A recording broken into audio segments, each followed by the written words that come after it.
The 9 women who participated in the production of the Latinas Diary documentary began working together at the start of 2023 in a photo voice project to narrate their experiences as immigrants in Calgary using pictures and stories. After their proposal to produce a documentary series was selected in the 2023 call for proposals from TELUS STORYHIVE Voices, they reinforced their efforts to continue collaborating on the project. The process, for the protagonists and for the director, was a path filled with individual and collective learning. This episode describes what these women learned through the process, along with the motivation that led them to participate in the project. So to be honest, when I first came to Canada in 2021, I felt alone. I was in my sabbatical from a Mexican university, so I had to work. I had to work in my house, and I had no person to talk apart from my Mexican colleagues and some students whom I used to meet at video conferences. So at that moment I realized that I was becoming a different person. I was becoming an immigrant here in Canada. So I decided to make something.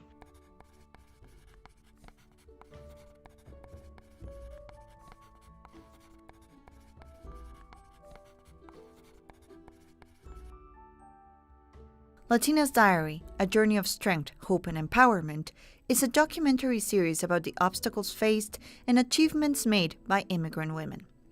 It's about hopes and dreams. It's about the brave life of immigrant women who, on their journeys, face both plenty of barriers and plenty of opportunities. Latinas Diary helps us understand why the protagonists emigrated, why they came to Canada and to Calgary, what barriers they encountered, and how they overcame everyday challenges. Realmente no es sencillo. Nadie ha dicho que es sencillo, ¿no? Pero igual reforzar lo que no es sencillo y que hay que venir con un entusiasmo y una idea de aprendizaje, de aprender como si hubieras acabado de nacer.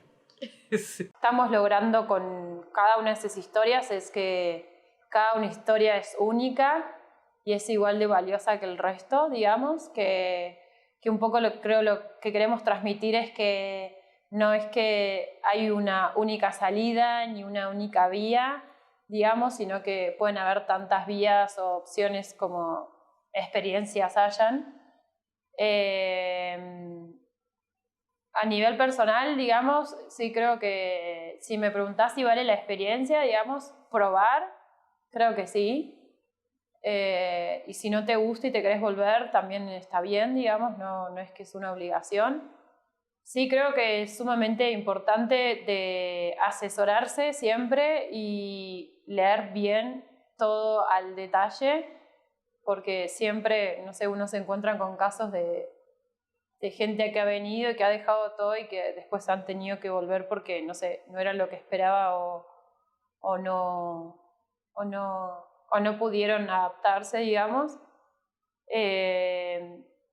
Yo no soy de esas personas que suelo hablar mucho, digamos, de las dificultades o los obstáculos que me pasan, entonces como que esto es como me parece como socializarlo y que todas lo puedan socializar, cada una de sus puntos de vista y con sus vivencias, me parece como lindo, y que haya gente del otro lado, personas que realmente lo escuchen, también es bueno, y que se sientan identificados es mucho más bueno.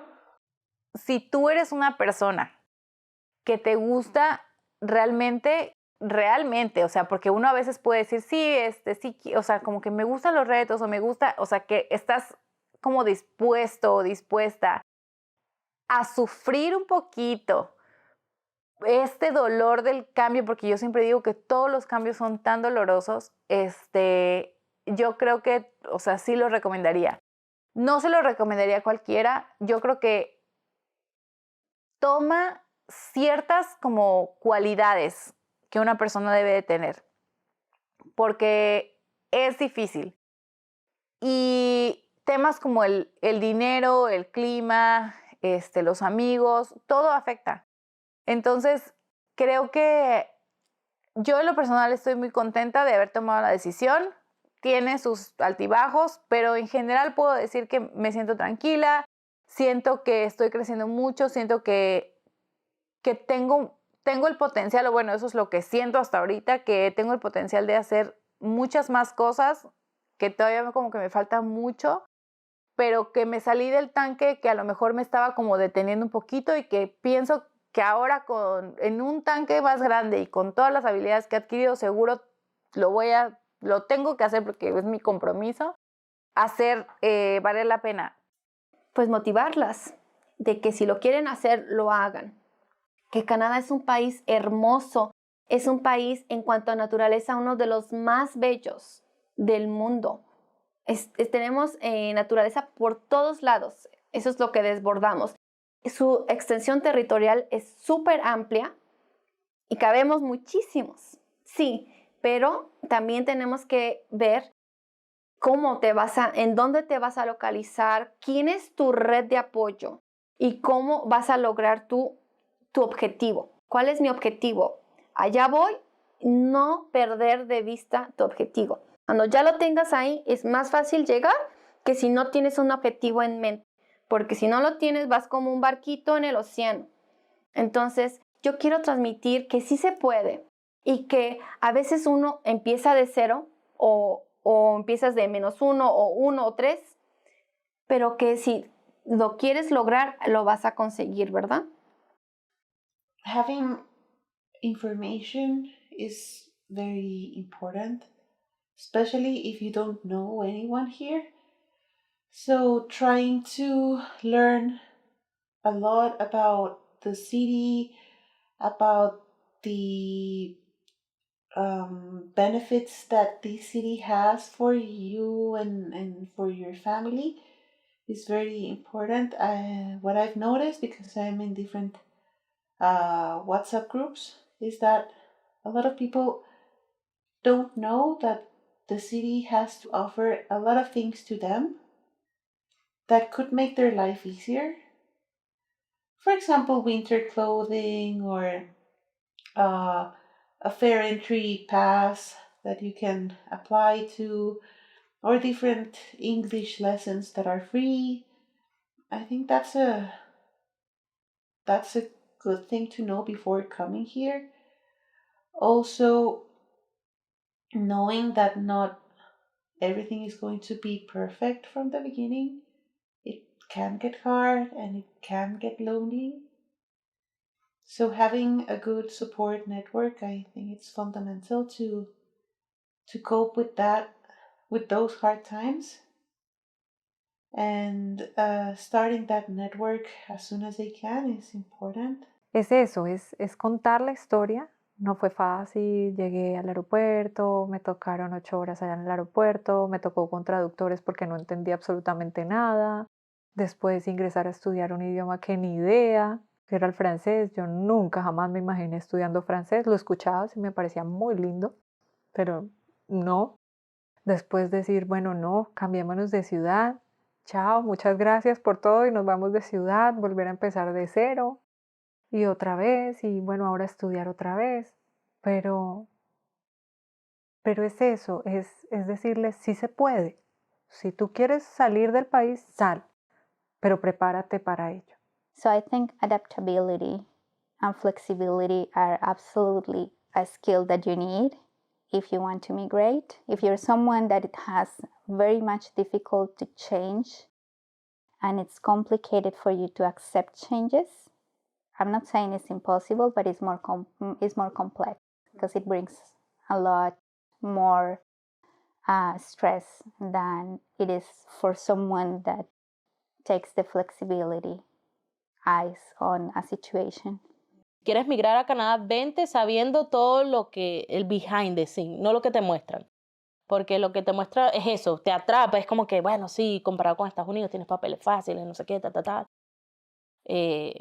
pero no, o sea, la opción de venirse a Canadá creo que es uno de los pocos países que tienes que realmente planificar la migración. Creo que es un país que tienes que planificar la migración, que tienes que estar claro a lo que uno tiene que renunciar, así sea por un tiempo, it's up to you qué tanto tiempo, o si quieres renunciar de plano y hacer otra cosa, pero contemplarlo como opción. Que Canadá no es una plaza fácil, que creo que Canadá no es para todo el mundo, sí creo que y creo que es bueno, o sea, creo que es bueno que no sea para todo el mundo porque eso le permite al país seguir siendo el país migratorio que es. So in 2022, when we decided to stay here in Canada, and while I obtained my permanent residency, I also obtained permission from my university to develop a 2-year research project in Calgary. So with this project, I wanted to know more about the Canadian agencies that support immigrant women, as well as the experiences of many other immigrant women here in Calgary. So I decided to volunteer in CIWA, Calgary Immigrant Women Association, and there I heard many stories about challenges, achievements made by immigrant women. I decided to organize a collaborative project about Latin American women living in Canada, living in Calgary, and I made a public call for social media, and we formed a group. At that time, we were about 16 women. They were interested in telling their stories about being newcomers or immigrants here in Calgary.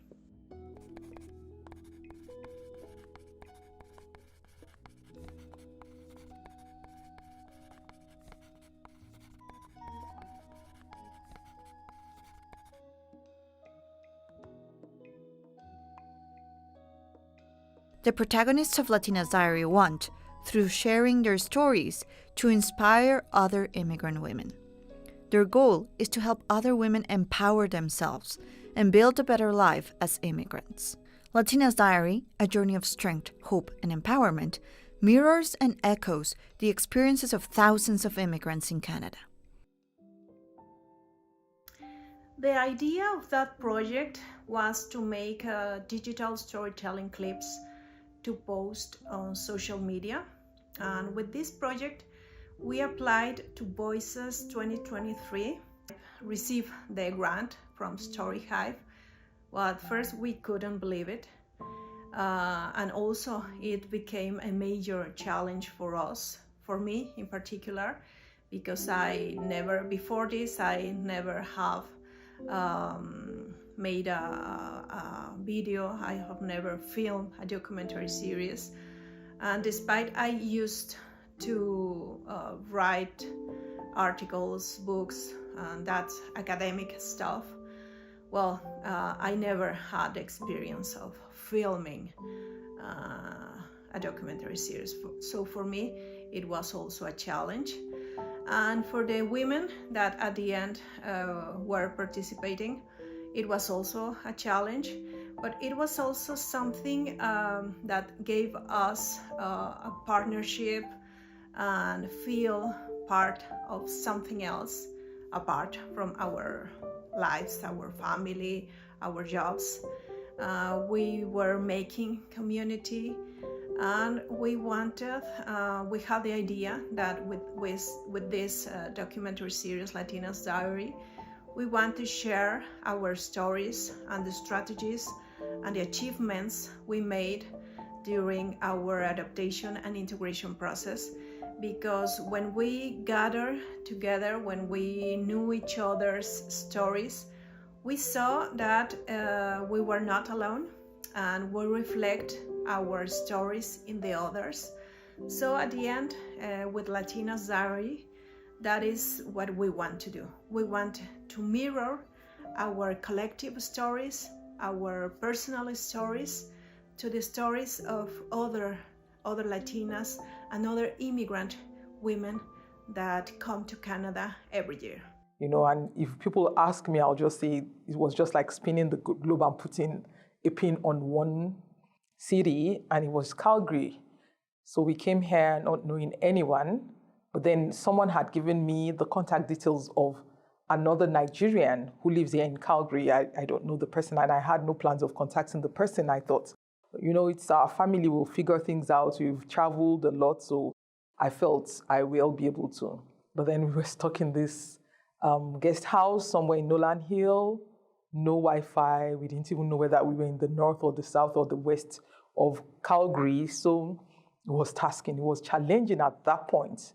So fortunately, I called the number which we were given, and the person was helpful. The person linked me up with the Nigerian Canadian Muslim Society, and they assigned us to the welfare officer. On seeing the welfare officer, she became a friend from my university who I didn't know was here. So that was like a miracle for me, because she dedicated like a week and a half of her time, taking us places, where to shop, where to buy things, how to look for accommodation. So she was of great help. And that for me was like a wake-up call. That was a big mistake I made coming here not knowing anyone, thinking it would be easy. It would have been very, very horrible. So I was just doing research, trying to figure it out. Where could I immigrate somewhat easily? Because it's never easy. So asking around, and learned that Canada actually I think still has a pretty big immigration program that helps people immigrate. So that's kind of, I came back into the idea of coming to Canada. It's a lie that people don't care. They don't care about Canadian experience. They all wanted that. In my own case, they all wanted the Canadian experience. I had to go look for the Canadian experience anywhere, but no one was giving me the opportunity except for the first job I did during COVID. You know, and thankfully, I didn't want to do some jobs. There were some survival jobs I prayed and hoped I didn't have to do. And thankfully, I didn't have to do that. But I had also done things I also was hoping not to do, like going to write my barrister, my law licensing exam. I spent a lot of money writing that, thinking, okay, yeah, I have a professional degree, I have a PhD in law, why can't I practice? Okay, let me write the exam. I had to spend a lot of money writing the exams, even though I knew that wasn't the line I wanted to, that wasn't the path I wanted to follow. But then I finished writing it, then I got the job I wanted after writing the exams. So now I have the license to practice, but then I'm not doing that. When I moved to Canada, I had that image of taking this massive change already as an opportunity to make a change in my career. So when I got to Canada, I was looking for work as a bartender or anything like that, a server, side jobs like that. And after 2 months of searching and not getting anything, I ended up, you know what, let me just see if I can get something in my industry. And I got a job within a week. So that showed me that there was an easier path through staying in my career. So I stuck with it for a few more years to be able to get my immigration thing going through. But mentally, I was ready for a move since then. Through my periods of ups and downs with immigration and working and whatnot, I was also taking courses, trying to figure out what I wanted to do. So I took courses on data science. I took courses on project management, on product management, and was finding myself. I did know that I wanted to work in tech.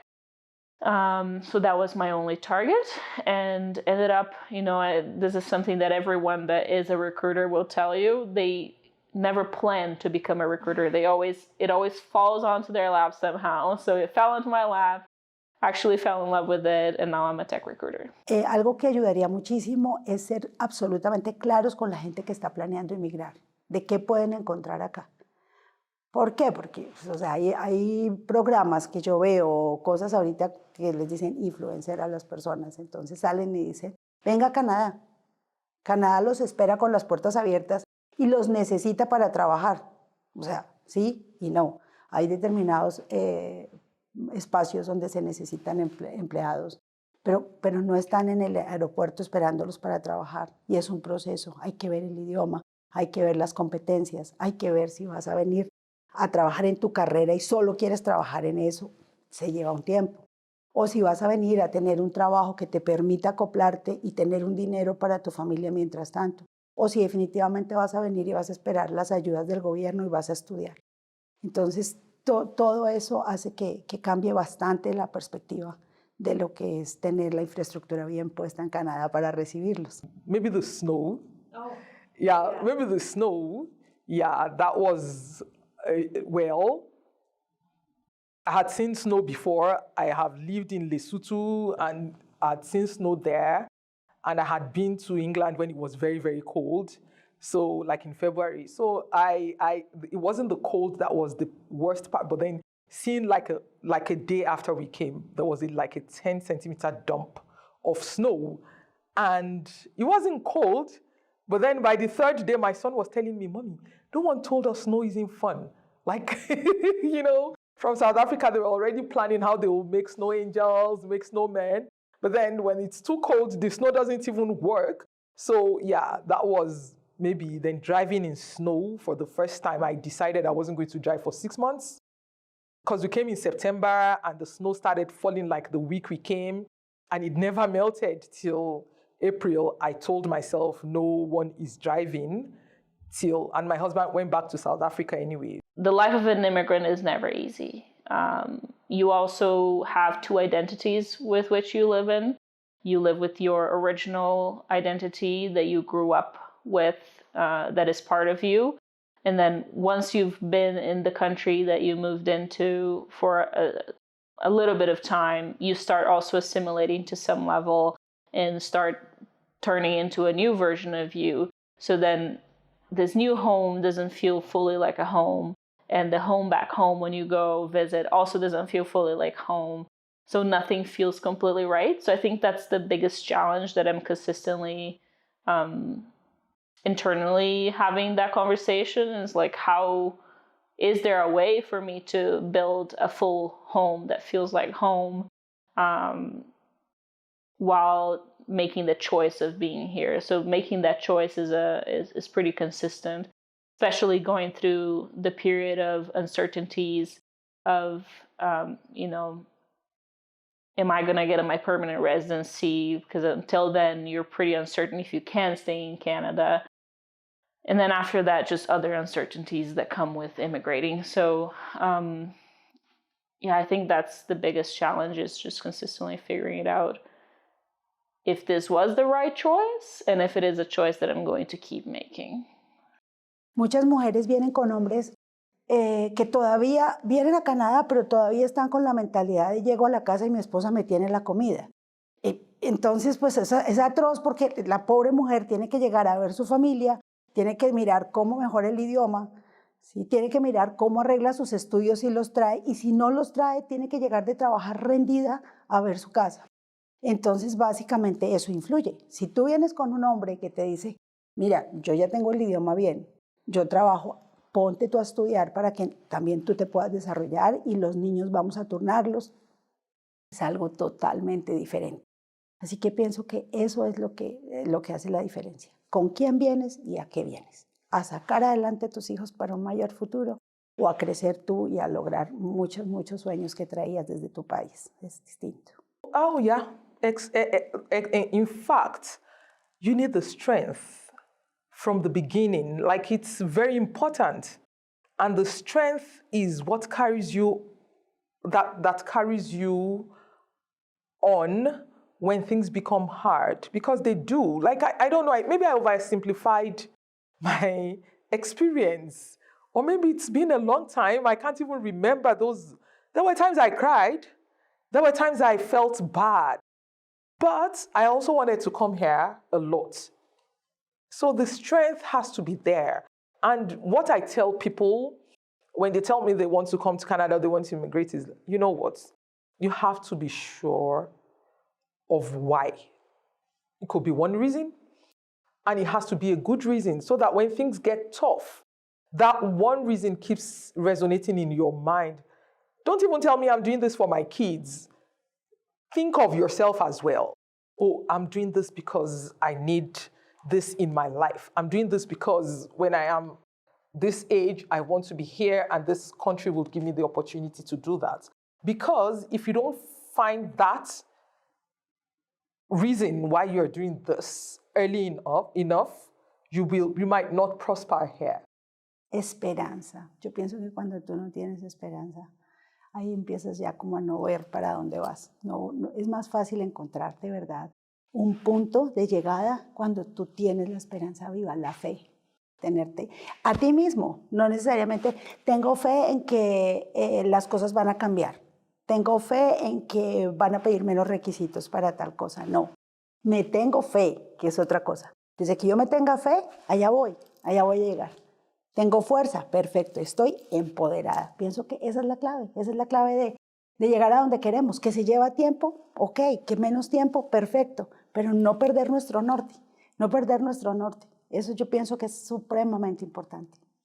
I think empowerment is finding that strength in yourself through making those tough choices and through living through the tough times. And finding community.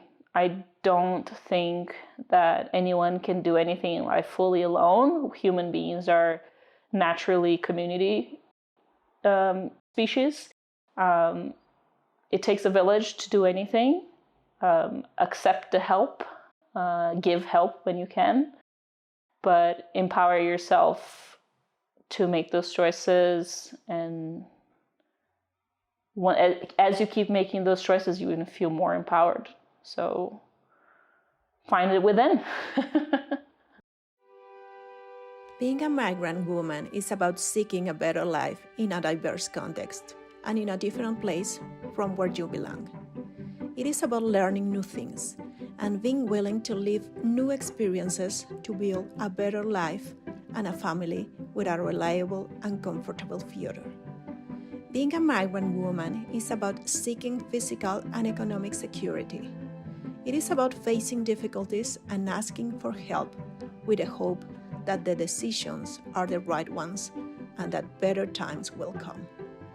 Being a migrant woman is about being patient with the process, with oneself, and with adapting to change. It is about building community and having friends, and where organizations become your support to better face loneliness and nostalgia.